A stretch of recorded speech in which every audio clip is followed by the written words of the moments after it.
Hi guys, welcome back to our YouTube channel Lavanya classes. ಇವಾಗ ನಾವು holding company accounts 14 marks ಕ್ವಶನ್ನ start ಮಾಡೋಣ. 8 marks ಮತ್ತು ಫಾರ್ಮೆಟು ಎಕ್ಸ್ಪ್ಲೈನ್ ಮಾಡಿದ್ದೀನಿ, ಪ್ರಿವಿಯಸ್ ವಿಡಿಯೋಲಿ ಚೆಕ್ ಮಾಡಿ. ಆ್ಯಂಡ್ ಪ್ಲೇಲಿಸ್ಟಲ್ಲಿ ಸಬ್ಜೆಕ್ಟ್ ರಿಲೇಟೆಡ್ ಎಲ್ಲ ವೀಡಿಯೋಸು ಇದೆ. ಆ್ಯಂಡ್ SCP ಎಸ್ಪೆಷಲಿ SCP ಅವ್ರದ್ದು ಎಲ್ಲ ವೀಡಿಯೋಸ್ ಕೂಡ ಅಪ್ಲೋಡ್ ಆಗಿದೆ, BCom BBA. ಸೊ ನೀವು ಹೋಗಿ ಚೆಕ್ ಮಾಡ್ಕೊಳ್ಬೋದು. ಆ್ಯಂಡ್ ಇವಾಗ 14 ಮಾರ್ಕ್ಸ್ ಸ್ಟಾರ್ಟ್ ಮಾಡೋಣ. 8 ಮಾರ್ಕ್ಸ್ ಅರ್ಥ ಆದರೆ ಮಾತ್ರ 14 ಮಾರ್ಕ್ಸ್ ಅರ್ಥ ಆಗೋದು, ಇಲ್ಲಾಂದರೆ ಅರ್ಥ ಆಗೋಲ್ಲ. ಆ್ಯಂಡ್ ಆನ್ಲೈನ್ ಕ್ಲಾಸಸ್ ರಿಲೇಟೆಡ್ ನಾನು ನಮ್ಮ ವೀಡಿಯೋಲಿ ಹೇಳ್ತಾ ಇರ್ತೀನಿ. ಯಾವುದು ಇಂಟ್ರೆಸ್ಟ್ ಇದ್ದರೆ ಡಿಸ್ಕ್ರಿಪ್ಷನಲ್ಲಿ ಇನ್ಸ್ಟಾಗ್ರಾಮ್ ID ಇರುತ್ತೆ, ಹೋಗ್ಬಿಟ್ಟು ನನಗೆ DM ಮಾಡಿ, ಓಕೆನಾ. ಇವಾಗ 14 ಮಾರ್ಕ್ಸ್ ಕ್ವಶನು ಏನು ಕೊಟ್ಟಿದ್ದಾನೆ, ನಾನು ನಿಮ್ಗೆ ಹೇಳಿದ್ದೆ 5 ಸ್ಟೆಪ್ಸ್ ಬರುತ್ತೆ. 5 ಸ್ಟೆಪ್ ಗಂಟ ಮಾಡಿದ್ರೆ ನಿಮಗೆ 8 ಮಾರ್ಕ್ಸು. ಬ್ಯಾಲೆನ್ಸ್ ಶೀಟ್ ಎಕ್ಸ್ಟ್ರಾ ಮಾಡಬೇಕಾಗುತ್ತೆ, ಅದಕ್ಕೆ 14 ಮಾರ್ಕ್ಸು, ಓಕೆನಾ. ಬ್ಯಾಲೆನ್ಸ್ ಶೀಟ್ ಮಾಡಿದ್ರೆ ಮಾತ್ರ 14 marks. In case balance sheet ನಂಗೆ ತಲೆಗೆ ಹೋಗ್ತಿಲ್ಲ ಅಂದರೆ 5 ಸ್ಟೆಪ್ಸ್ ಏನಿದೆಯೋ ಅದನ್ನು ಮಾಡಿ 8 ಮಾರ್ಕ್ಸ್ ಕೊಡ್ತಾರೆ ಅಷ್ಟೇ. ಆಮೇಲೆ ಬ್ಯಾಲೆನ್ಸ್ ಶೀಟಲ್ಲಿ ಏನು ಮಾಡಿ ಗೊತ್ತಾ, ಅವನೇ ಕೊಟ್ಟಿರ್ತಾನಲ್ಲ ಲ್ಯಾಬಿಲಿಟೀಸ್ ಅಸೆಟ್ಟು, ಅದನ್ನು ಹಾಕ್ಬಿಟ್ಟು ಹೆಚ್ಚು ಎಸ್ಸು ಆ್ಯಡ್ ಮಾಡಿ ಹಾಕೋದಷ್ಟು, ತುಂಬ ಈಸಿನೇ ಇದೆ. ವಿಡಿಯೋ ನೋಡಿ, ಓಕೆನಾ. On 31st/3/2015, liabilities and asset of H Limited and its subsidiaries S Limited stood as follows. ಇವಾಗ ಏನು ಮಾಡ್ತಿದೆ, H ಲಿಮಿಟೆಡು S ಲಿಮಿಟೆಡ್ನ ಅಕ್ವೈರ್ ಮಾಡ್ತಿರೋದು, ಅಂದರೆ ಶೇರ್ಸ್ನ ಪರ್ಚೇಸ್ ಮಾಡ್ತಿರೋದು. ಇವಾಗ ಲ್ಯಾಬಿಲಿಟಿ ಸೈಡು ಹೆಚ್ಚು ಸಪ್ರೇಟು, ಎಸ್ಸು ಸಪ್ರೇಟು, ಹೆಚ್ಚು ಸಪ್ರೇಟು, ಎಸ್ಸು ಸಪ್ರೇಟು. ನಾವು ಮಾಡುವಾಗ ಎಸ್ಸದು ತೊಗೋಬೇಕು. ಫಸ್ಟ್ 5 ಸ್ಟೆಪ್ಸ್ ನಾವೇನು ಮಾಡ್ತೀವಲ್ವಾ, ಆವಾಗ S ಲಿಮಿಟೆಡ್ದು ಮಾತ್ರ ತೊಗೋಬೇಕು, ಓಕೆನಾ. ಅಸೆಟ್ ಆಗಲಿ ಲ್ಯಾಬಿಲಿಟೀಸ್ ಆಗಲಿ. ಇವಾಗ ಲ್ಯಾಬಿಲಿಟಿ ಸೈಡಲ್ಲಿ ಶೇರ್ ಕ್ಯಾಪಿಟಲ್ ಹೆಚ್ಚದು 8 ಲಕ್ಷ, ಇದು 2 lakh rupees. General reserve 15 lakh 70,000. Profit and loss 90,000 55,000. Creditors 1,20,000 80,000. Fixed ಅಸೆಟಲ್ಲಿ 5,50,000 1 lakh. Investment 75% on S limited. ಇವನೇನು ಹೇಳ್ತಿದ್ದಾನೆ, ನಮ್ಗೆ ಇಲ್ಲೆಲ್ಲದು ಕೊಟ್ಟಿದ್ದನ್ನ ಎಷ್ಟಷ್ಟು ಪರ್ಚೇಸ್ ಮಾಡಿದ್ದಾನೆ ಅಂತ ಇಲ್ಲಿ ಹೇಳ್ತಿದ್ದಾನೆ ನೋಡಿ. 75% ಅಷ್ಟು ಪರ್ಚೇಸ್ ಮಾಡಿದ್ದಾನಂತೆ, ಓಕೆನಾ. ಎಷ್ಟು ಕೊಟ್ಟಿದ್ದಾನೆ, 2,80,000 ರುಪೀಸ್ ಕೊಟ್ಟಿದ್ದಾನೆ. 75%ಗೆ 2,80,000 ರುಪೀಸ್ ಅಷ್ಟು ಕೊಟ್ಟಿದ್ದಾನೆ. ಸ್ಟಾಕು 1,05,000 ಅವಂದು, 1,77,000 ಇನ್ನೊಂದು ಕರೆಂಟ್ ಅಸೆಟ್, ಓಕೆನಾ. Draw a consolidated balance sheet as on 31st/2015 after taking into consideration of the following. H Limited acquired the shares on 31st/7/2014. ಯಾವಾಗ ಅಕ್ವೈರ್ ಮಾಡ್ತಿರೋದು, 31st/7ಗೆ ಅಕ್ವೈರ್ ಮಾಡ್ತಿರೋದು. S Limited earned a profit, ಅಂದರೆ ಇದೇನಿದು net profit. ನಿಮಗೆ ಇಲ್ಲಿ ಕೊಡೋದು ಬಂದು ಹಳೆ ಪ್ರಾಫಿಟು, ಇದು ಕೊಡೋದು current year profit, net profit for the year ended 31st/2015. ಇಲ್ಲಿ ಓಕೆನಾ, ಇಷ್ಟು ಅರ್ಥ ಆಯ್ತಾ. ಇವಾಗ ಫಸ್ಟು ಏನು ನೋಡೋದು ಅಂದರೆ, ಸ್ಟಾರ್ಟಿಂಗ್ ಯಾವಾಗ ನಮಗೆ 1/4/2014 ಎಂಡ್ ಆಗೋದು 31st/3/2015, ಓಕೆನಾ. ಬಟ್ ಇವನು ಅಕ್ವೈರ್ ಮಾಡಿರೋದು ಯಾವಾಗ, 31st/7/2014. ಇವಾಗ ಇಲ್ಲಿಂದ ಇಲ್ಲಿಗೆ ಎಷ್ಟು ಮಂತ್ ಡಿಫರೆಂಟ್ ಬರುತ್ತೆ, 4 5 6 7 4 ಮಂತ್ಸ್ ಏನಾಗುತ್ತೆ ನಮಗೆ ಇಲ್ಲಿ ಬರುತ್ತೆ, 4 ಮಂತ್ಸ್. ನೆಕ್ಸ್ಟು 7 8 9 10 11 12 1 2 3 4 ಮಂತ್ ಅಲ್ವಾ. 4 ಅಂದರೆ 4 5 6 8 ಮಂತ್ ಬರುತ್ತೆ. 8 / 12 7 ಬಿಟ್ಬಿಡೋಣ. 8 9 10 11 12 1 2 3 8 ಮಂತ್ ಆಯಿತು, ಓಕೆನಾ. ಸೊ ಇವಾಗ ಇದು ಗೊತ್ತಾಯಿತು. ಅವ್ನು ಎಷ್ಟು ಪರ್ಸೆಂಟ್ ಶೇರ್ ತೊಗೊಂಡಿದ್ದಾನಂತೆ, 75% ಶೇರ್ಸ್ನ ತೊಗೊಂಡಿದ್ದಾನಂತೆ. ಸೊ ಬರ್ಕೊಬಿಡೋಣ.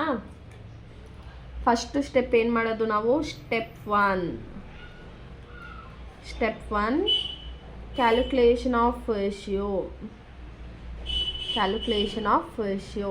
ನಮಗಿಲ್ಲಿ ಮಾತ್ರ ಕೊಟ್ಟಿದ್ದಾನೆ 75% ಅಷ್ಟು ತೊಗೊಂಡಿದ್ದಾನೆ ಅಂತ, ಓಕೆನಾ. ಆಯಿತಾ, 75%. ಇವಾಗ 100%ಅಲ್ಲಿ H limited S limited. H limited ಏನು ಮಾಡ್ತಿದೆ, 75% ಅಷ್ಟು ಶೇರ್ಸ್ನ ತೊಗೋತಾ ಇದೆ. 100ಅಲ್ಲಿ 75 ಹೋದ, ಇನ್ನು ಮಿಕ್ಕಿದಷ್ಟು 25%. ಆಯಿತಾ. ಇವಾಗ ಎಷ್ಟು ಅಮೌಂಟು ಅದನ್ನು ನೋಡ್ಕೊಬಿಡೋಣ. 2 ಲ್ಯಾಕ್ ರುಪೀಸು. ಇವಾಗ S ಲಿಮಿಟೆಡ್ ಅಂತ ಕ್ಯಾಪಿಟಲ್ ಇರೋದೆಷ್ಟು, 2 ಲ್ಯಾಕ್ ರುಪೀಸ್ ಇದೆ, ಆಯಿತಾ. ಈ 2 ಲ್ಯಾಕಲ್ಲಿ 75% ಇವನು ತೊಗೋತಾ ಇದ್ದಾನಂತೆ. ಸೊ ಎಷ್ಟಾಗುತ್ತೆ, 2 ಲ್ಯಾಕ್ ಇಂಟು 75%, 2 lakh ಇಂಟು 75% ಮಾಡಿದ್ರೆ 1,50,000 ಆಯಿತಾ. ನೆಕ್ಸ್ಟು 2 lakh ಇಂಟು 25% ಅಂದರೆ ಇವನಿಗೆ ಬೈ 50,000. 5 ಇಂಟು 25% ಮಾಡಿದ್ರೆ 50,000 ಅಷ್ಟೇ ಬರೋದು. ಅರ್ಥ ಆಯ್ತಾ? ಇದು ಅಮೌಂಟ್ ನಮಗೆ ಬೇಡ, ನಾನು ನಿಮಗೆ ಸುಮ್ಮನೆ ತೋರಿಸ್ತಾ ಇರೋದು ಹೇಗೆ. ಇವಾಗ ಇಲ್ಲಿ ಎಷ್ಟು ಪರ್ಟಿಕ್ಯುಲರಾಗಿ ಇವನು ಎಷ್ಟು ಅಮೌಂಟ್ ಕೊಟ್ಟಿದ್ದಾನೆ, ಎಷ್ಟು ತೊಗೊಂಡಿದ್ದಾನೆ ಅಂತ ಕೊಟ್ಟಿಲ್ಲ, ಬೈ 75% ಅಂತ ಕೊಟ್ಟಿದ್ದಾನೆ. ಶೇರ್ ಕ್ಯಾಪಿಟಲ್ ಎಷ್ಟು ಅದು ಈ 2 lakh ಎಷ್ಟು ತೊಗೋಬೇಕು ನಾವು, ಎಲ್ಲಿಂದೋ ಅಲ್ಲ ಇಲ್ಲಿಂದ ತೊಗೊಂಡಿರೋದು. ಆ 2 lakh ಇಂಟು 75 ಮಾಡಿದ್ದಕ್ಕೆ ಹೆಚ್ಚು ಎಷ್ಟು ಅಕ್ವೈರ್ ಮಾಡಿದ್ದಾನೆ, 1,50,000 ಅಷ್ಟು ಪರ್ಚೇಸ್ ಮಾಡಿದ್ದಾನೆ. ಎಸ್ ಎಷ್ಟು ಮಿಕ್ಕಿದೆ, 50,000 ಅಷ್ಟು ಮಿಕ್ಕಿದೆ. ಇವಾಗ 75 ಇದು ಇಷ್ಟು ಅನ್ನೋ ಲೆಕ್ಕದಲ್ಲಿ ನೋಡೋದಲ್ವ ನಾವು. ಈಗ 75:25 25 1s 25 3s ನಮ್ಗೆ ರೇಷಿಯೋ ಎಷ್ಟು ಬರುತ್ತೆ, 3:1 ಆಯಿತಾ, ಬಂತಾ. ಇವಾಗ ಸ್ಟೆಪ್ 2ನಲ್ಲಿ ಏನು ಮಾಡ್ತೀವಿ, calculation of capital ratio.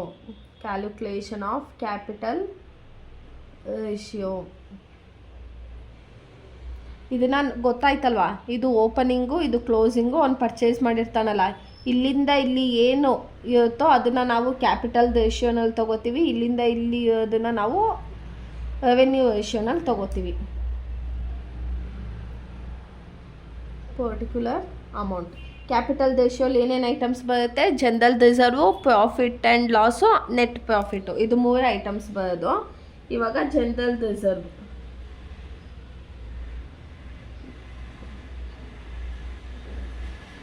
Reserve ನಾವು ಹೇಳ್ತಾ ಇದ್ದೀನಿ, ಫಸ್ಟು 5 ಸ್ಟೆಪ್ಪಲ್ಲಿ ಕಂಪ್ನಿದು ಏನು ಮುಟ್ಟೋ ಹಾಗಿಲ್ಲ ನಾವು. ಇವಾಗ ಜನರಲ್ ರಿಸರ್ವು ಎಷ್ಟಿದೆ, 70,000 ಇದೆ. ನೆಕ್ಸ್ಟು ಪ್ರಾಫಿಟ್ ಆ್ಯಂಡ್ ಲಾಸ್ ಬಗ್ಗೆ ಏನಾದರೂ ಹೇಳಿದ್ದಾನೆ. ಪ್ರಾಫಿಟ್ ಆ್ಯಂಡ್ ಲಾಸು ನಮ್ಮ ಹತ್ರ 55,000 ಇದೆ. ಅದು ಬಿಟ್ಟು ಏನು ಹೇಳ್ತಿದ್ದಾನೆ, 45,000 ನೆಟ್ ಪ್ರಾಫಿಟ್ ಆ್ಯಂಡ್ ಲಾಸ್ ಇರೋದಂತೆ. ಸೊ ಏನು ಮಾಡ್ತೀವಿ, 55,000 ಮೈನಸ್ 45,000 ಇದೆರಡನ್ನು ಮಾಡಿದ್ರೆ ಎಷ್ಟು ಬರುತ್ತೆ ನಮಗೆ, 10,000 ಡಿಫ್ರೆನ್ಸ್ ಬರುತ್ತೆ. Next net profit and loss ಎಷ್ಟು 45,000 ಇಂಟು ಕ್ಯಾಪಿಟಲ್ ರೇಷಿಯೋನಲ್ಲಿ ಯಾವ ಮಂತ್ ತೊಗೋತೀವಿ ನಾವು, ಅವ್ನು ಪರ್ಚೇಸ್ ಮಾಡೋಕ್ಕಿಂತ ಮುಂಚೆ ಅದನ್ನು ತೊಗೊಳ್ಳೋದು. ಸೊ ಎಷ್ಟು ಬರುತ್ತೆ, 4/12. ಇವಾಗ 45,000 ಇಂಟು 4/12 ಮಾಡಿದ್ರೆ ನಮಗೆ 15,000 ಬರುತ್ತೆ. ಇದು ಮೂರನ್ನು ಆ್ಯಡ್ ಮಾಡಿ 70 + 10 + 15 ಎಷ್ಟು ಬರುತ್ತೆ ನಮಗೆ, ಯಾವುದಿದು ಕ್ಯಾಪಿಟಲ್ ರೇಷಿಯೋ ಎಷ್ಟು ಬಂತು, 95,000. ಕ್ಯಾಪಿಟಲ್ ರೇಷಿಯೋನಲ್ಲಿ ನಾವು ಯಾವ್ದು 3 ಐಟಮ್ಸ್ ತೊಗೊಳ್ಳೋದು, ಜನರಲ್ ರಿಸರ್ವ್, P&L ಅಕೌಂಟು, ನೆಟ್ಟು ಪ್ರಾಫಿಟ್ ಆ್ಯಂಡ್ ಲಾಸು. ಆಯಿತಾ. ಇವಾಗ ಸ್ಟೆಪ್ 3ನ ಮಾಡೋಣ.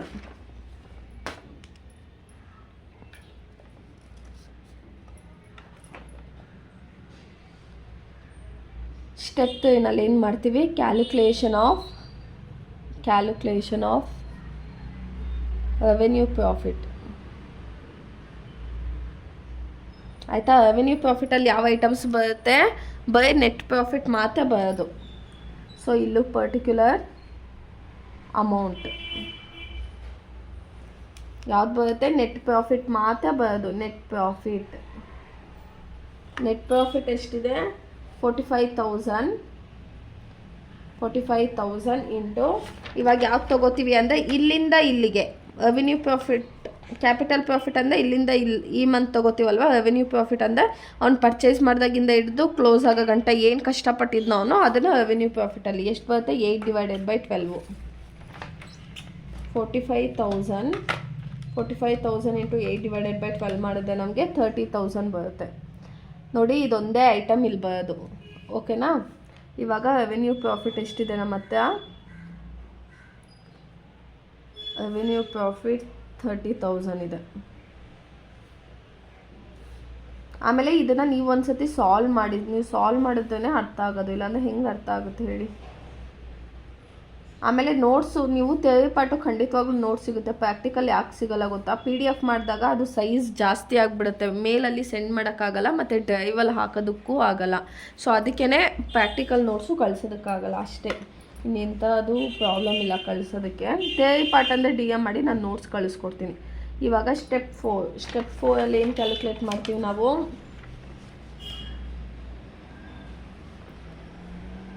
calculation of non-controlling interest.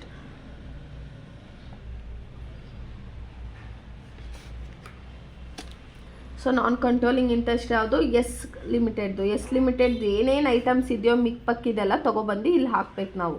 ಆಯಿತಾ, ಫಸ್ಟಿಂದ ಹೋಗೋಣ. ಇದು ಬ್ಯಾಲೆನ್ಸ್ ಶೀಟ್ ಆಗೋದ್ರಿಂದ ನಮಗೆ ಶೇರ್ ಕ್ಯಾಪಿಟಲ್ ಅನ್ನೋದಿದೆ ಅಲ್ವಾ.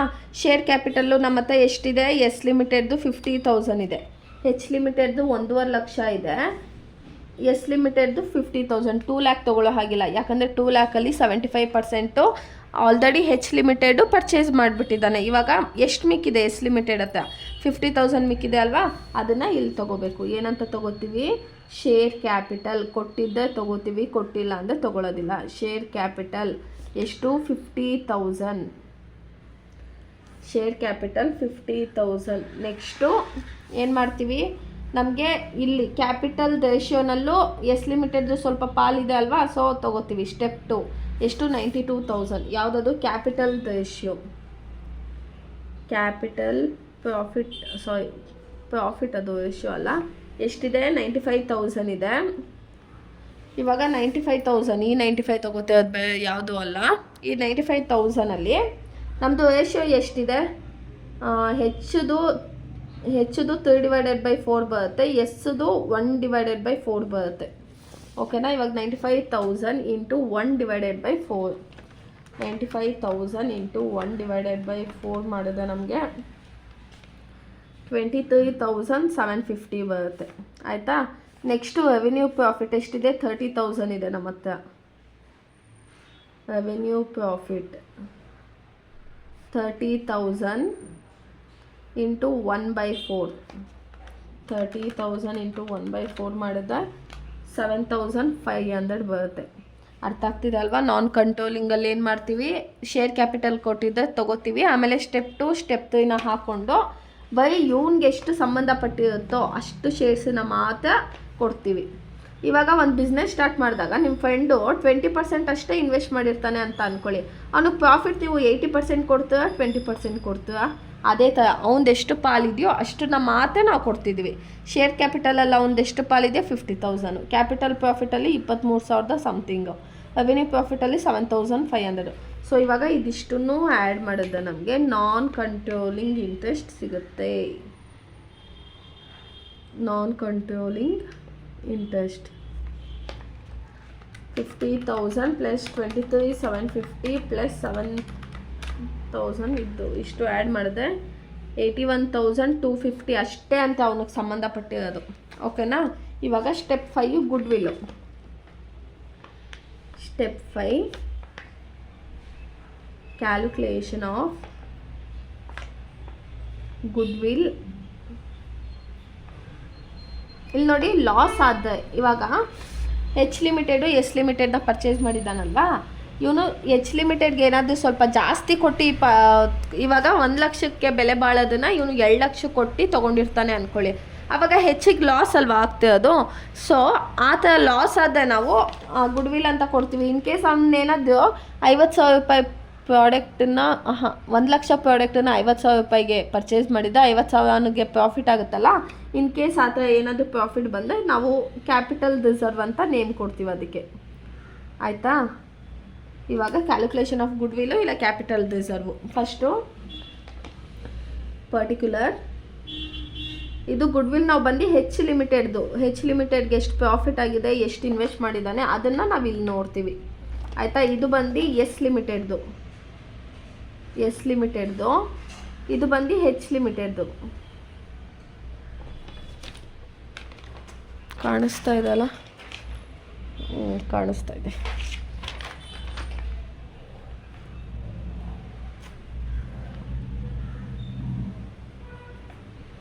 ಒಂದು 2-3 ಪ್ರಾಬ್ಲಮ್ ಸಾಲ್ವ್ ಮಾಡ್ಕೊಳ್ಳಿ. ಏನೋ ಒಂದು ಪಾಯಿಂಟ್ ಸಮಥಿಂಗ್ ಆ ಕಡೆ ಈ ಕಡೆ ಅಡ್ಜಸ್ಟ್ಮೆಂಟ್ ಇರುತ್ತೆ ಅಷ್ಟೇ ನಿಮಗೆ. ಇವಾಗ ಫಸ್ಟು ಇಲ್ಲೇನು ತೊಗೋತೀವಿ ಗೊತ್ತಾ, ಎಚ್ ಲಿಮಿಟೆಡು ಎಸ್ ಲಿಮಿಟೆಡ್ ಮೇಲೆ ಎಷ್ಟು ಇನ್ವೆಸ್ಟ್ ಮಾಡಿದ್ದಾನೆ ಅನ್ನೋದನ್ನು ನೋಡ್ತೀವಿ. ಇನ್ವೆಸ್ಟ್ಮೆಂಟ್ ಆನ್ ಎಸ್ ಲಿಮಿಟೆಡ್ ಎಷ್ಟು ಇನ್ವೆಸ್ಟ್ ಮಾಡಿದ್ದಾನೆ ಇಲ್ಲಿ ನೋಡಿ. ಇನ್ವೆಸ್ಟ್ಮೆಂಟು 2,80,000 ರುಪೀಸ್ ಮಾಡಿದ್ದಾನೆ.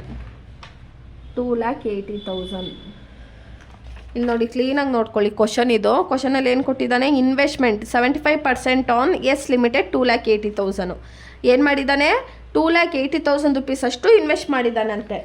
ಆದರೆ ಕಾಸ್ಟ್ ಆಫ್ ಶೇರ್ಸ್ ಎಷ್ಟಂತ ನೋಡೋಣ. ಕಾಸ್ಟ್ ಆಫ್ ಶೇರ್ಸು ಅಂದರೆ ಶೇರ್ಸ್ಗೆ ಎಷ್ಟು ಬೆಲೆ ಬಾಳುತ್ತೆ ಅಂತ ನೋಡೋಣ. ಒಂದೊಂದು ಸತಿ ಕ್ವಶನಲ್ಲೇ ಕೊಟ್ಟಿರ್ತಾನೆ. ಅದೇ ಇಲ್ಲಿ ನಾವೇ ಫೈಂಡ್ ಔಟ್ ಮಾಡಿದ್ದೀವಲ್ಲ, 1,50,000 ರುಪೀಸ್ ಬೆಳೆ ಬಾಳುತ್ತಂತೆ. 2 ಲ್ಯಾಕ್ ರುಪೀಸ್ ಬೆಳೆ ಬಾಳೋದು 75% ಅಂದರೆ 1,50,000 ಅಷ್ಟು ಅದು ವರ್ತು ಶೇರ್ಸು. ಆಯಿತಾ, ಇವಾಗ ಅದನ್ನು ಲೆಸ್ ಮಾಡ್ಕೋಬೇಕು. 1,50,000 ಇವಾಗ 1,50,000 ರುಪೀಸು ವರ್ತ್ ಶೇರ್ಸನ್ನು ಇವನೇನು ಮಾಡಿದ್ದಾನೆ, 2,80,000 ರುಪೀಸ್ ಕೊಟ್ಬಿಟ್ಟು ಪರ್ಚೇಸ್ ಮಾಡಿದ್ದಾನೆ. ಆಯಿತಾ, ಇವಾಗ ಲೆಸ್ ಮಾಡಿದ್ರೆ ನಮಗೇನು ಬರುತ್ತೆ, ಎಷ್ಟು ಬರುತ್ತೆ, 1,30,000 ಬರುತ್ತೆ. ಈ 1,30,000 ನಾವು ಗುಡ್ ವಿಲ್ ಅಂತ ತೊಗೊಳ್ತೀವಿ. ಆಯಿತಾ, ಅರ್ಥ ಆಗ್ತಿದೆಯಾ. ಇವಾಗ ಇವನು ಎಸ್ ಲಿಮಿಟೆಡು ಸೇಲ್ ಮಾಡ್ತಿರ್ಲಿಲ್ಲ. ಎಚ್ ಲಿಮಿಟೆಡ್ ಏನಂತಾನೆ ನೋಡು, 1.5 ಲಕ್ಷ ರೂಪಾಯಿ ಬೆಲೆ ಬಾಳೋದನ್ನ ನಿಮಗೆ 7,80,000 ರೂಪಾಯಿ ಕೊಟ್ಟು ತೊಗೋತಾ ಇದ್ದೀನಿ, ಕೊಡ್ತೀಯಾ ಇಲ್ವಾ ಅಂತಾನೆ. ಸೊ ಎಸ್ ಲಿಮಿಟೆಡ್ ಏನು ಮಾಡ್ತಾನೆ, ಅವನಿಗೆ 1,30,000 ಪ್ರಾಫಿಟ್ ಆಗಿಬಿಡುತ್ತಲ್ಲ ಅಂತ ಎಚ್ ಲಿಮಿಟೆಡ್ಗೆ ಕೊಟ್ಬಿಟ್ಟ. ಸೊ ಇವಾಗ ಏನಾಯಿತು ಅಂದರೆ ಇವನಿಗೆ 1,30,000 ಅಷ್ಟು ಲಾಸ್ ಆಯಿತು. ಆದರೆ ಇನ್ನೊಂದೇನು ಗೊತ್ತಾ, ಇದ್ರ ಜೊತೆ ನಾವೇನು ಆ್ಯಡ್ ಮಾಡಬೇಕಂದ್ರೆ ಕ್ಯಾಪಿಟಲ್ ಪ್ರಾಫಿಟನ್ನು ಆ್ಯಡ್ ಮಾಡಬೇಕು. ಕ್ಯಾಪಿಟಲ್ ಪ್ರಾಫಿಟ್ ಅಂದರೆ ನಾನು ನಿಮ್ಗೆ ಹೇಳಿದ್ನಲ್ವಾ, ಅವನು ಇದು ಇಯರ್ ಸ್ಟಾರ್ಟ್ ಆಗೋದ್ರಿಂದ ಹಿಡ್ದು ಅವ್ನು ಪರ್ಚೇಸ್ ಮಾಡೋದು, ಇವನು ಪರ್ಚೇಸ್ ಮಾಡಿರೋದು 7ನೇ ತಿಂಗಳು. ಅದೇ 4 ತಿಂಗಳದ್ದು ಪ್ರಾಫಿಟ್ ಅವನಿಗೆ ಸಿಗ್ತಾಯಿದೆ. ಕ್ಯಾಪಿಟಲ್ ಪ್ರಾಫಿಟಲ್ಲಿ ಸಿಗ್ತಾಯಿದೆ ಅಲ್ವಾ. ಅವನು ಒಂದು ಸ್ವಲ್ಪನೂ ಏನು ಎಫರ್ಟ್ಸು ಹಾಕಿಲ್ಲ, ಕಷ್ಟನೂ ಪಟ್ಟಿಲ್ಲ, ಏನೂ ಮಾಡಿಲ್ಲ. ಆದರೆ ಇವನಿಗೇನು ಇವನು ಪರ್ಚೇಸ್ ಮಾಡಿರೋದು 7ನೇ ತಿಂಗಳಲ್ಲಿ. ಆದರೆ 4, 5, 6, 3, 7 ಈ 4 ತಿಂಗಳು ಪ್ರಾಫಿಟು ಅವನಿಗೆ ಸಿಗ್ತಾಯಿದೆ. ಸೊ ಅದನ್ನು ನಾವಿಲ್ಲಿ ತೊಗೋಬೇಕು. ಎಷ್ಟು ಕ್ಯಾಪಿಟಲ್ ಪ್ರಾಫಿಟ್ ಎಷ್ಟಿದೆ, 95,000 ಇದೆ. ರೇಷೋ ಅಂತ ಹಾಕ್ಬಿಟ್ಟಿದ್ದೀನಿ. ಕ್ಯಾಪಿಟಲ್ ಪ್ರಾಫಿಟು 95,000 ಇದೆ ಟೋಟಲು. ಅದೇ ಇವನಿಗೆ ಎಷ್ಟು ಬರುತ್ತೆ, 95,000ಅಲ್ಲಿ 3:4 ಇವನ್ ರೇಷಿಯೋ. ಇಲ್ಲಿ ನೋಡಿ, ಇವನ್ ರೇಷಿಯೋ ಎಷ್ಟಿದೆ, 3:4 ಇದೆ ಅಲ್ವಾ. ಅದನ್ನು ಮಾತ್ರ ತೊಗೋಬೇಕು, ಫುಲ್ ತೊಗೊಳ್ಳೋ ಹಾಗಿಲ್ಲ. 95,000ಅಲ್ಲಿ 3/4 ಅಂದರೆ 71,250. ಇಲ್ಲಿ ನೋಡಿ, ಅವನು ಪರ್ಚೇಸ್ ಮಾಡೋಕ್ಕಿಂತ ಮುಂಚೆ ಇದೇನು 4 ತಿಂಗಳಿತ್ತಲ್ವಾ, ಅವನು 1 ಪೈಸದಷ್ಟು ಎಫರ್ಟ್ಸ್ ಹಾಕಿಲ್ಲ. ಆದರೆ ಅವ್ನಿಗೆ ಎಷ್ಟು ಸಿಗ್ತಾಯಿದೆ, 71,250 ರೂಪಾಯಿ ಸಿಗ್ತಾಯಿದೆ. ಆದರೆ ಅವ್ನು ಖರ್ಚು ಮಾಡಿದ್ದೆಷ್ಟು, 1,30,000ನಲ್ಲಿ ಅವ್ನಿಗೆ ಎಕ್ಸ್ಟ್ರಾ ಬರ್ತಿರೋದು 71,250 ಅಷ್ಟೇ. ಆದರೆ ಅವನಿಗೆ ಲಾಸ್ ಆಗ್ತಾಯಿದೆ. ಆಯಿತಾ. ಇನ್ ಕೇಸ್ ಅವನೇನಾದರೂ 1,30,000 ಎಕ್ಸ್ಟ್ರಾ ಕೊಟ್ಟು ಇವನಿಗೆ 1,50,000 ಏನಾದರೂ ಬಂದಿದ್ದರೆ ನಮಗೆ 20,000 ಪ್ರಾಫಿಟ್ ಆಗೋದು ಹೆಚ್ ಲಿಮಿಟೆಡ್ಗೆ. ಆವಾಗ ನಾವು ಕ್ಯಾಪಿಟಲ್ ರಿಸರ್ವ್ ಅಂತ ತೊಗೋತಾ ಇದ್ವಿ 20,000. ಆದರೆ ಇವಾಗ 1,30,000ನಲ್ಲಿ ಅವನು 71,250 ಮಾತ್ರ ಬರ್ತಾ ಇದೆ. ಸೊ ಇವಾಗಿದ್ದೇನೋ ಅವನಿಗೆ ಪ್ರಾಫಿಟ್ ಏನು ಆಗ್ತಾಯಿಲ್ಲ. ಸೊ ಇದನ್ನು ನೆಟ್ ಗುಡ್ ವಿಲ್ ಅಂತ ತೊಗೋತೀವಿ. ಡಿಫರೆನ್ಸ್ ಅಮೌಂಟನ್ನು ಏನೋ ನೆಟ್ ಗುಡ್ ವಿಲ್. ಇನ್ನೊಂದು ಸತಿ ಹೇಳ್ತೀನಿ, ಕನ್ಫ್ಯೂಸ್ ಮಾಡ್ಕೊಬೇಡಿ. ಇವಾಗ 1,30,000 ಮೈನಸ್ 71,250 ಮಾಡಿದ್ರೆ 58,750. ಇದನ್ನು good will, net good will ಅಂತ ಹೇಳ್ತೀವಿ. ಇವಾಗ 4ನೇ ತಿಂಗಳು, ಒಂದು 6 ತಿಂಗಳಂತ ಇದನ್ನು ಬಿಟ್ಬಿಡಿ.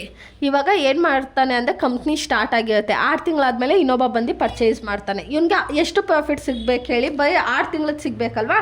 ಬಟ್ ಏನು ಮಾಡುತ್ತೆ ಕಂಪ್ನಿ, ಹಳೆ ಪ್ರಾಫಿಟನ್ನ ರಿಸರ್ವ್ಸನ್ನೆಲ್ಲ ಕೊಡುತ್ತೆ. ಆಯಿತಾ. ಅದೇ ಈ ನನ್ನ ಮಗ ಏನು ಮಾಡಿಬಿಟ್ಟಿದ್ದಾನಂತೆ, 1,30,000 ಎಕ್ಸ್ಟ್ರಾ ಕೊಟ್ಬಿಟ್ಟಿದ್ದಾನೆ ಕಂಪ್ನಿಯಿಂದ ಏನೋ ಪ್ರಾಫಿಟ್ ಸಿಗುತ್ತೆ ಅಂತ. ಬಟ್ ಕಂಪ್ನಿ ಕಡೆಯಿಂದ ಪ್ರಾಫಿಟ್ ಅವ್ನಿಗೆ ಸಿಕ್ಕಿರೋದು 71,250. ಅವ್ನು ಎಕ್ಸ್ಟ್ರಾ ಪೇ ಮಾಡಿರೋದು 1,30,000. ಇನ್ ಕೇಸ್ ಅವ್ನು 1,30,000 ಪೇ ಮಾಡಿ 1,35,000 ಬಂದಿದ್ದು ಅವ್ನಿಗೆ 5,000 ಏನಾಗೋದು ಕ್ಯಾಪಿಟಲ್ ರಿಸರ್ವ್ ಆಗೋದು. ಬಟ್ ಇವ್ನಿಗೇನಾಗಿದೆ 58,750 ಲಾಸಲ್ಲಿದೆ. ಸೊ ಲಾಸಲ್ಲಿದ್ದಾಗ ನಾವು ಅದನ್ನು ಗುಡ್ ವಿಲ್ ಅಂತಲೇ ತೋರಿಸ್ತೀವಿ. ಲಾಸ್ ಆದರೆ ಗುಡ್ ವಿಲ್ ಅಂತ ತೋರಿಸಿ, ಪ್ರಾಫಿಟ್ ಆದರೆ ಕ್ಯಾಪಿಟಲ್ ರಿಸರ್ವ್ ಅಂತ ತೋರಿಸ್ಬೇಕು. ಅರ್ಥ ಆಯ್ತಾ. ಇದಿಷ್ಟು ಸ್ಟೆಪ್ ಮಾಡಿದ್ರೆ ನಿಮಗೆ ಒಂದು 9 ಮಾರ್ಕ್ಸ್ ಕೊಡ್ತಾರೆ. ಆಯಿತಾ. ಇವಾಗ ಬ್ಯಾಲೆನ್ಸ್ ಶೀಟ್ನ ಮಾಡೋಣ. ಏನಾದರೂ ಡೌಟ್ ಇದೆಯಾ? ಇಲ್ಲಿ ನೋಡಿ, ಫಸ್ಟಲ್ಲಿ ಏನು ಮಾಡ್ತೀವಿ, ರೇಷಿಯೋನ ಕ್ಯಾಲ್ಕುಲೇಟ್ ಮಾಡ್ತೀವಿ. ಆಮೇಲೆ ಕ್ಯಾಪಿಟಲ್ ಪ್ರಾಫಿಟ್ಟು ಅಂದರೆ ಇಲ್ಲಿಂದ ಇಲ್ಲಿಗೆ ಏನಿದೆ ಅವ್ನು ಪರ್ಚೇಸ್ ಮಾಡೋಕ್ಕಿಂತ ಮುಂಚೆ ಏನಿದೆಯೋ ಪ್ರಾಫಿಟ್ಟು ರಿಸರ್ವ್ಸು ಅದನ್ನೆಲ್ಲ ಇಲ್ಲಿ ತೊಗೋತೀವಿ. ಇಲ್ಲಿದೆ. ಆಮೇಲೆ ಪರ್ಚೇಸ್ ಮಾಡಿದ ಮೇಲೆ ಏನಿದೆಯೋ ಅದನ್ನು ರೆವೆನ್ಯೂ ಪ್ರಾಫಿಟ್ ಅಂತ ತೊಗೊಳ್ತೀವಿ. ನೆಕ್ಸ್ಟು ನಾನ್ ಕಂಟ್ರೋಲಿಂಗ್ ಇಂಟ್ರೆಸ್ಟು ಅಂದರೆ ಯಾವ ಕಂಪನಿ ಸೇಲ್ ಮಾಡಿರುತ್ತಲ್ವ ಆ ಕಂಪನಿಗೆ ಇನ್ನು ಎಷ್ಟೆಷ್ಟು ಶೇರ್ಸ್ ಬೇಕಿದೆ ಅದನ್ನು ಮಾತ್ರ ಕೊಡ್ತೀವಿ. ನೆಕ್ಸ್ಟು ಗುಡ್ ವಿಲ್ ಬಂದುಬಿಟ್ಟು ಪರ್ಚೇಸ್ ಮಾಡಿರುತ್ತಲ್ಲ ಆ ಕಂಪ್ನಿದನ್ನು ಚೆಕ್ ಮಾಡೋದು. ಇದು ಫಸ್ಟು ನೋಡಿ ರೇಷಿಯೋ ಫೈಂಡ್ ಔಟ್ ಮಾಡ್ತೀವಿ. ಆಮೇಲೆ ಫಸ್ಟು ರೇಷಿಯೋ ಫೈಂಡ್ ಔಟ್ ಮಾಡ್ತೀವಿ. ಆಮೇಲೆ ಅವ್ನು ಪರ್ಚೇಸ್ ಮಾಡೋಕ್ಕಿಂತ ಮುಂಚೆ ಪ್ರಾಫಿಟನ್ನು ಕ್ಯಾಲ್ಕುಲೇಟ್ ಮಾಡ್ತೀವಿ. ಪರ್ಚೇಸ್ ಮಾಡಿದ ಮೇಲೆ ಪ್ರಾಫಿಟನ್ನು ಕ್ಯಾಲ್ಕುಲೇಟ್ ಮಾಡ್ತೀವಿ.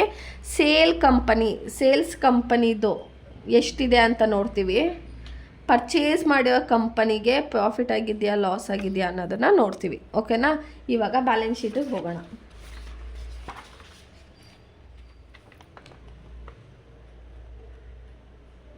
ಬ್ಯಾಲೆನ್ಸ್ ಶೀಟ್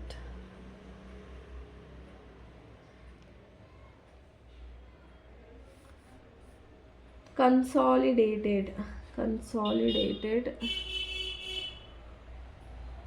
ಬ್ಯಾಲೆನ್ಸ್ ಶೀಟ್ ಅಂತ ತಗೊಳ್ಳೋಣ.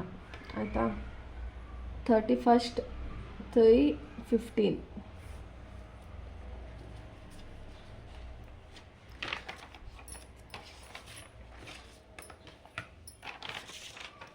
ಕಾಣಿಸ್ತಾ ಇದೆಯಾ? ಕಾಣಿಸ್ತಾ ಇದೆ. ಪರ್ಟಿಕ್ಯುಲರ್ಸ್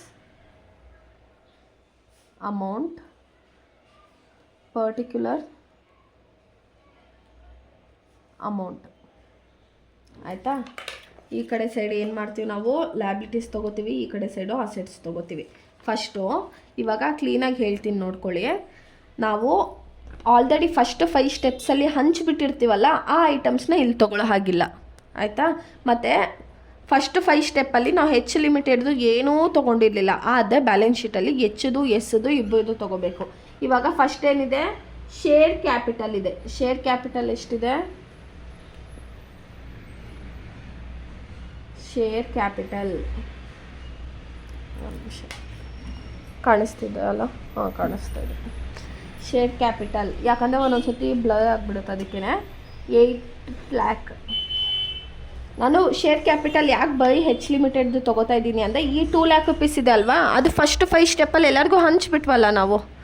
ನೆನಪಿದೆಯಾ? ಫಸ್ಟ್ 5 ಸ್ಟೆಪ್ಪಲ್ಲಿ 2 lakh ಇದ್ದಿದ್ದು ಎಲ್ಲರಿಗೂ ಹಂಚ್ಬಿಟ್ಟಿದ್ದೀವಿ. ಸೊ ನಮ್ಮ ಹತ್ರ ಬ್ಯಾಲೆನ್ಸ್ ಶೀಟಲ್ಲಿ ಕೊಡೋದಕ್ಕೆ ಏನೂ ಇಲ್ಲ. ಅದಕ್ಕೇ ನಾವು ಹೆಚ್ ಲಿಮಿಟೆಡ್ದು ಮಾತ್ರ ತೊಗೋತೀವಿ. ಆಯಿತಾ. ನೆಕ್ಸ್ಟು ಜನರಲ್ ರಿಸರ್ವ್ 1,50,000 ಇದೆ. ಈ 70,000 ಸ್ಟೆಪ್ 2ನಲ್ಲೇ ಹಂಚ್ಬಿಟ್ವಲ್ಲ ನಾವು, ಅದಕ್ಕೆ ಹೆಚ್ ಲಿಮಿಟೆಡ್ದು ಮಾತ್ರ ತೊಗೋಬೇಕು. ಅರ್ಥ ಆಗ್ತಿದೆ ಅಲ್ವಾ ಯಾಕೆ ತೊಗೋಬೇಕು ಯಾಕೆ ತೊಗೋಬಾರ್ದು ಅಂತ? ಆಲ್ರೆಡಿ ನಾವು ಹಂಚ್ಬಿಟ್ಟಿರ್ತೀವಲ್ವ.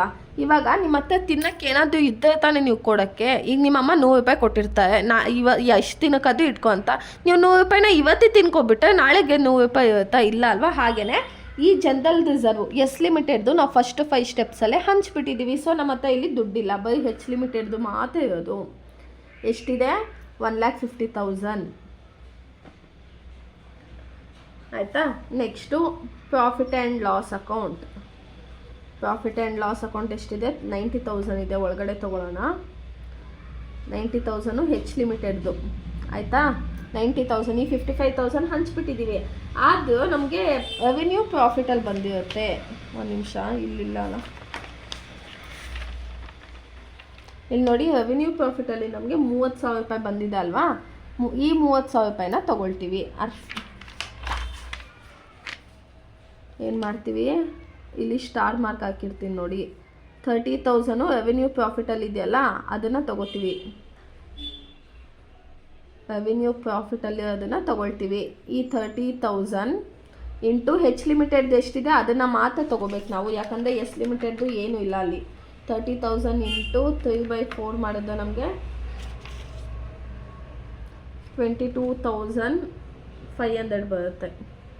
ಇವಾಗ ಇದೆರಡು ಆ್ಯಡ್ ಮಾಡಿದ್ರೆ ಎಷ್ಟು ಬರುತ್ತೆ? 90,000 ಪ್ಲಸ್ 22,500 ಆ್ಯಡ್ ಮಾಡಿದ್ರೆ 1,12,500 ಅರ್ಥ ಆಗ್ತಿದೆ ಅಲ್ವಾ? P&L ಅಕೌಂಟು H ಲಿಮಿಟೆಡ್ದು ಇದೆ, S ಲಿಮಿಟೆಡ್ದು ಖಾಲಿ ಆಗೋಗಿತ್ತು, ಹಂಚ್ಬಿಟ್ಟಿದ್ವಿ. ಆದರೆ ನಮಗೆ ರಿಸರ್ವ್ಸಲ್ಲಿ ಸ್ವಲ್ಪ ದುಡ್ಡಿತ್ತಲ್ವಾ, ರೆವೆನ್ಯೂ ಪ್ರಾಫಿಟಲ್ಲಿ H ಲಿಮಿಟೆಡ್ ದುಡ್ಡಿತ್ತಲ್ವಾ, ಅದನ್ನು ಮಾತ್ರ ತೊಗೊಂಡಿದ್ದೀವಿ. ಆಯಿತಾ? ನೀವು ಕ್ಲೀನಾಗಿ ನೋಡ್ಕೊಳ್ಳಿ, ಇನ್ನು ಮಿಕ್ಕಿದೆಲ್ಲ ಈಸಿ ಇರುತ್ತೆ. ನೆಕ್ಸ್ಟು ಕ್ರೆಡಿಟಾರ್ಸ್ ಏನಾದರೂ ಫಸ್ಟ್ 5 ಸ್ಟೆಪ್ಸಲ್ಲಿ ತೊಗೊಂಡಿದ್ವಾ ನಾವು? ತೊಗೊಂಡಿರಲಿಲ್ಲ. ಅದಕ್ಕೆ ಇಲ್ಲಿ ಫುಲ್ ಕ್ರೆಡಿಟಾರ್ಸ್ ತೊಗೋತೀವಿ. ಎಷ್ಟಿದೆ ಕ್ರೆಡಿಟಾರ್ಸು? ಹೆಚ್ಚದು 1,20,000, ಎಸ್ದು 80,000, ಎರಡು ಆ್ಯಡ್ ಮಾಡಿದ್ರೆ 2 lakh ಬರುತ್ತೆ. ಆಯಿತಾ? ಕ್ಯಾಪಿಟಲ್ ತೊಗೊಂಡ್ವಿ, ರಿಸರ್ವ್ ತೊಗೊಂಡ್ವಿ, P&L ತೊಗೊಂಡ್ವಿ, ಕ್ರೆಡಿಟಾರ್ ತೊಗೊಂಡ್ವಿ. ಆಯಿತಾ?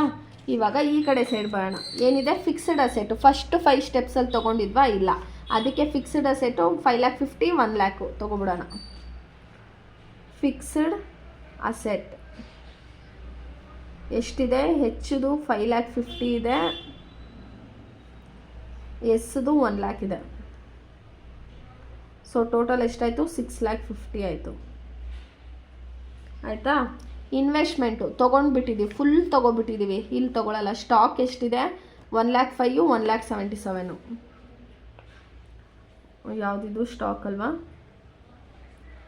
ಸ್ಟಾಕ್ ಹೆಚ್ಚದು ಎಷ್ಟಿದೆ? 1,05,000 ಇದೆ, ಎಸ್ದು ಎಷ್ಟಿದೆ? 1,77,000 ಇದೆ. ಇದೆರಡು ಆ್ಯಡ್ ಮಾಡಿದ್ರೆ 2,77,000 2,82,000 ಎಷ್ಟು ಬರುತ್ತೆ? 2,82,000 ಬರುತ್ತೆ. ನೆಕ್ಸ್ಟು ಅದರ್ ಕರೆಂಟ್ ಅಸೆಟು ಫಸ್ಟ್ 5 ಸ್ಟೆಪ್ಸಲ್ಲಿ ಎಲ್ಲಾದರೂ ತೊಗೊಂಡಿದ್ವಾ? ಇಲ್ಲ. ಸೊ ಇಲ್ಲಿ ಫುಲ್ ತೊಗೋಬೇಕು. ಅದರ್ ಕರೆಂಟ್ ಅಸೆಟ್ಸ್ ಎಷ್ಟಿದೆ? ಹೆಚ್ಚದು 2,25,000, ಎಸ್ದು 1,28,000. ಇದೆರಡು ಆ್ಯಡ್ ಮಾಡಿದ್ರೆ 2,25,000 ಪ್ಲಸ್ 1,28,000 ಮಾಡಿದ್ರೆ 3,53,000 ಬರುತ್ತೆ. ಆಯಿತಾ? ನೆಕ್ಸ್ಟು ಅಸೆಟಿಗೆ ಸಂಬಂಧಪಟ್ಟಿದ್ದೇನಾದರೂ ಇದೆಯಾ ಅಂತ ನೋಡೋಣ. ಫಸ್ಟು ಇಲ್ಲಿಲ್ಲ, ಇದು ಇಲ್ಲ. ಇಲ್ಲಿ ನೋಡಿ, non current liability, non current interest, non controlling interest ಏನಿದು ಸ್ಟೆಪ್ 4 ಇದೆ ಅಲ್ವಾ, ಇದು ಸಾಲ ಅಲ್ವಾ, ಅದನ್ನು ಲಯಬಿಲಿಟೀಸ್ ಸೈಡಲ್ಲಿ ತೊಗೋಬೇಕು. ಯಾವುದು? ಇದು ಪೆನ್ನೆಲ್ಲ ಹಾಕ್ಬಿಡ್ತೀನಿ. ಅಡ್ಜಸ್ಟ್ಮೆಂಟಲ್ಲಿ ಫಸ್ಟ್ 5 ಸ್ಟೆಪ್ಸ್ ಯಾಕೆ ಮಾಡೋದು ಅಂದರೆ ಇದಕ್ಕೇ. ನಾನ್ ಕಂಟ್ರೋಲಿಂಗ್ ಇಂಟ್ರೆಸ್ಟನ್ನು ನಾವು liabilities side, liabilities assets, controlling interest ಎಷ್ಟಿದೆ? ನಾನ್ ಕಂಟ್ರೋಲಿಂಗ್ ಇಂಟ್ರೆಸ್ಟ್ ನಮ್ಮ ಹತ್ರ 81,250 ಇದೆ ಅಲ್ವಾ. ಸೊ ಅದಷ್ಟನ್ನು ಇಲ್ಲಿ ತೊಗೋತೀವಿ, 81,250. ಆಮೇಲೆ ಇವಾಗ ಅಸೆಟಲ್ಲಿ ಗುಡ್ ವಿಲ್ಲು ಅಸೆಟ್ ಅಲ್ವಾ, ನಮಗೆ ಕ್ಯಾಪಿಟಲ್ ರಿಸರ್ವ್ ಇದ್ದಿದ್ದ ಆ ಕಡೆ ತೊಗೋತಿದ್ವಿ. ಬಟ್ ಗುಡ್ ವಿಲ್ ಬಂದಿದೆ ಎಷ್ಟು? 58,750. ಸೊ ಗುಡ್ ವಿಲ್ ಅಸೆಟ್ ಅಲ್ವಾ, ಸೊ ಅಸೆಟ್ ಸೈಡಲ್ಲಿ ತೊಗೋಬೇಕು. ಗುಡ್ ವಿಲ್ ಎಷ್ಟಿತ್ತು ನಮ್ಮ ಹತ್ರ? 58,750 ಇತ್ತಲ್ವಾ. ಅರ್ಥ ಆಗ್ತಿದೆಯಾ? ಈಸಿನೇ ಇದೆ ಅಲ್ವಾ. ಸೊ ಇನ್ ಕೇಸ್ ಏನಾದರೂ ಇದೆರಡು ನಿಮಗೆ ಗೊತ್ತಾಗುತ್ತೆ. ಟೋಟಲ್ ಮಾಡಿದಾಗ ಮಿಸ್ ಮಾಡಿದಾಗ ಅವಾಗ ನೀವೇ ಹೋಗಿ ಫಸ್ಟ್ 5 ಸ್ಟೆಪ್ಸಿಂದ ನಾವು ಏನು ಎತ್ಕೋತೀವಿ ಬ್ಯಾಲೆನ್ಸ್ ಶೀಟಲ್ಲಿ ಅಂದರೆ ನಾನ್ ಕರೆಂಟ್ ಇಂಟ್ರೆಸ್ಟ್ ಬಂದು ಲಯಬಿಲಿಟಿ ಸೈಡ್ ತೊಗೋತೀವಿ, ಗುಡ್ ವಿಲ್ ಬಂದು ಅಸೆಟ್ ಸೈಡ್ ತೊಗೋತೀವಿ. ಇವಾಗ ಎರಡನ್ನೂ ಆ್ಯಡ್ ಮಾಡೋಣ. ಸೊ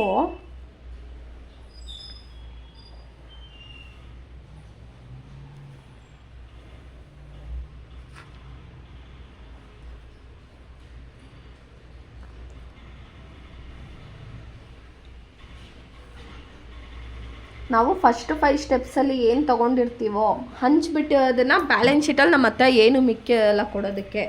ಆಯಿತಾ? ಇವಾಗ 8 lakh, 1,50,000, 1,12,500, 8 lakh, 1,50,000 ಮತ್ತು 2 lakh, 81,250 ಮಾಡಿದ್ರೆ ಎಷ್ಟು ಬಂತು? 13,43,750. ನೆಕ್ಸ್ಟು ಈ ಸೈಡ್ ಬಂದರೆ ಈ ಸೈಡಲ್ಲಿ ನೋಡಿ ಎಲ್ಲ ಕ್ವಶನಲ್ಲೇ ಕೊಟ್ಟಿರ್ತಾನೆ. ಅಂದರೆ ಕ್ವಶನಲ್ಲಿ ಏನು ಅಸೆಟ್ ಸೈಡ್ ಇರುತ್ತಲ್ಲ ಎಲ್ಲ ಹಾಕ್ಕೊಂಡು ಗುಡ್ ವಿಲ್ನ ಆ್ಯಡ್ ಮಾಡ್ಕೋಬೇಕು ನೀವು. ಆದಷ್ಟು ನಿಮಗೆ ಈ ಕಡೆ ಸೈಡೇ ಕರೆಕ್ಟ್ ಆನ್ಸರ್ ಬರೋದು. ಈ ಕಡೆ ಬಂದುಬಿಟ್ಟು ಇಲ್ಲಿ ಬನ್ನಿ, ಆವಾಗ ನೀವು ನಾನ್ ಕರೆಂಟ್ ಇಂಟ್ರೆಸ್ಟು ಮರ್ತೋಗ್ಬಿಟ್ಟಿರ್ತೀರ. ಆವಾಗ ಬ್ಯಾಲೆನ್ಸ್ ಆಗ್ತಿಲ್ವಲ್ಲ, ಎಷ್ಟು ಅಮೌಂಟ್ ಬ್ಯಾಲೆನ್ಸ್ ಆಗ್ತಿಲ್ಲ ಅಂತ ನೋಡಿ. ಆಮೇಲೆ ಇದು ಮೈನಸ್ ಮಾಡಿದಾಗ ನಮಗೆ ಸಿಗುತ್ತೆ, ಹಾಕೋಬಿಡ್ಬೋದು. ಆಯಿತಾ, ತಲೆಯಲ್ಲಿ ಇಟ್ಕೊಳ್ಳಿ. ಬ್ಯಾಲೆನ್ಸ್ ಶೀಟಲ್ಲಿ ನಾನ್ ಕರೆಂಟು ಇದು ಸ್ಟೆಪ್ 4, ಇದು ಸ್ಟೆಪ್ 4, ಇದು ಸ್ಟೆಪ್ 5. ಆಯಿತಾ, ಇದನ್ನ ಎಕ್ಸಾಮಲ್ಲಿ ಹಾಕ್ಬಿಟ್ಟು ಅರ್ಧ ಮಾರ್ಕ್ಸ್ ಕಟ್ ಮಾಡಿಬಿಡ್ತಾನೆ, ನಾನು ನಿಮಗೆ ಅರ್ಥ ಆಗಲಿ ಅಂತ ಹಾಕಿರೋದು. ಇವಾಗ ಅಸೆಟ್ ಸೈಡು 6,50,000, 2,82,000, 3,53,000, 58,750 ಮಾಡಿದ. ಇಲ್ಲೂ ಎಷ್ಟು ಬಂತು? 13,43,750. ಅರ್ಥ ಆಯ್ತಲ್ಲ? ಇಷ್ಟೇ, ತುಂಬ ಈಸಿ ಇರುತ್ತೆ. ಫಸ್ಟೇನು ರೇಷಿಯೋ ಫೈಂಡ್ ಔಟ್ ಮಾಡ್ತೀರಾ, ಕ್ಯಾಪಿಟಲ್ ಪ್ರಾಫಿಟ್ ಸಿಗುತ್ತೆ, ಆಮೇಲೆ revenue profit, non current interest, good will. ಇದಿಷ್ಟು ಮಾಡಿದ್ದೆ. ಬ್ಯಾಲೆನ್ಸ್ ಶೀಟ್ ನನಗೆ ಕನ್ಫ್ಯೂಸ್ ಆಗುತ್ತೆ ಅನ್ನಂಗಿದ್ದೆ, ಇಷ್ಟು ಮಾಡಿದ್ದೆ. ನಿಮ್ಗೆ ಎಷ್ಟು ಮಾರ್ಕ್ಸ್ ಬರುತ್ತೆ? 8 to 9 ಮಾರ್ಕ್ಸ್ ಬರುತ್ತೆ. ಆಯಿತಾ, ಅದೇ ಬ್ಯಾಲೆನ್ಸ್ ಶೀಟು ಏನು ಕಷ್ಟ ಇಲ್ಲ. ಕ್ವಶನಲ್ಲಿ ಏನಿದೆಯೋ ಆ್ಯಡ್ ಮಾಡಿ ಹಾಕಬೇಕು. ಇವಾಗ ಎಲ್ಲದೂ ಆ್ಯಡ್ ಮಾಡಿ, share capital, reserves, P&L account ಬಿಟ್ಟು ಎಲ್ಲದೂ ಆ್ಯಡ್ ಮಾಡಬೇಕು. ಅಂದರೆ ಪರ್ಚೇಸು ಸೇಲ್ಸು ಏನಿದೆಯೋ ಆ್ಯಡ್ ಮಾಡಬೇಕು. ಆಮೇಲೆ ಲಯಬಿಲಿಟಿ ಸೈಡು ನೀವು ಸ್ಟೆಪ್ 4 ನಾನ್ ಕಂಟ್ರೋಲಿಂಗ್ ಇಂಟ್ರೆಸ್ಟ್ ಆ್ಯಡ್ ಮಾಡಿ, ಅಸೆಟ್ ಸೈಡಲ್ಲಿ ಗುಡ್ ವಿಲ್ನ ಆ್ಯಡ್ ಮಾಡ್ಕೊಳ್ಳಿ. ಅರ್ಥ ಆಯ್ತಾ? ಇಷ್ಟೇ ಚಾಪ್ಟರು. ಅಂದರೆ ಸ್ವಲ್ಪ ವರ್ಕೌಟ್ ಮಾಡ್ಕೊಳ್ಳಿ. ಯಾರಿಗಾದ್ರೂ ಅವಶ್ಯಕತೆ ಇದೆ ಆನ್ಲೈನ್ ಕ್ಲಾಸಸ್ಗೆ ಜಾಯ್ನ್ ಆಗಿ. ವಿಡಿಯೋ ಇಷ್ಟ ಆದರೆ ಲೈಕ್ ಮಾಡಿ, ಶೇರ್ ಮಾಡಿ. Keep watching guys. Thank you.